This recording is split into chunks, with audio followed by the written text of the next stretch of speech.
Un chant religieux entonné en basque autour d'un hôtel installé sous un chapiteau au beau milieu de l'A64 à Briscous. Un endroit inhabituel pour se recueillir.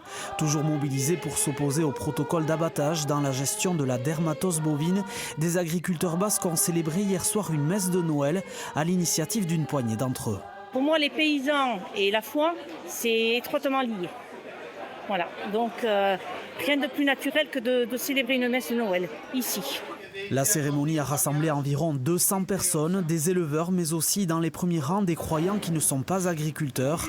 C'est un prêtre de Biarritz, issu de la communauté Saint-Martin, qui a célébré la messe. L'angoisse de voir disparaître un troupeau entier.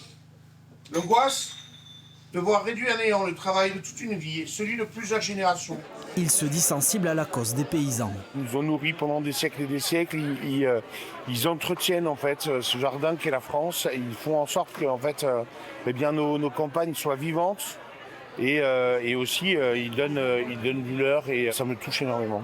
Vous aviez déjà célébré une messe sur une autoroute? Non, jamais.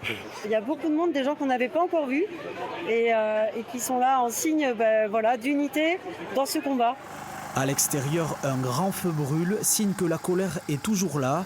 Presque 2 semaines que les agriculteurs tiennent ce barrage ici, mais jusqu'à quand? Je sais pas, ça je peux pas vous dire. Il y a 13 jours, on ne savait pas qu'on allait être là aujourd'hui, donc je ne vais pas m'aventurer à vous dire qu'on sera là dans 10 jours aussi, mais on est encore là. Une réunion entre la coordination rurale et la préfecture est prévue demain. Elle pourrait être déterminante pour la suite du mouvement.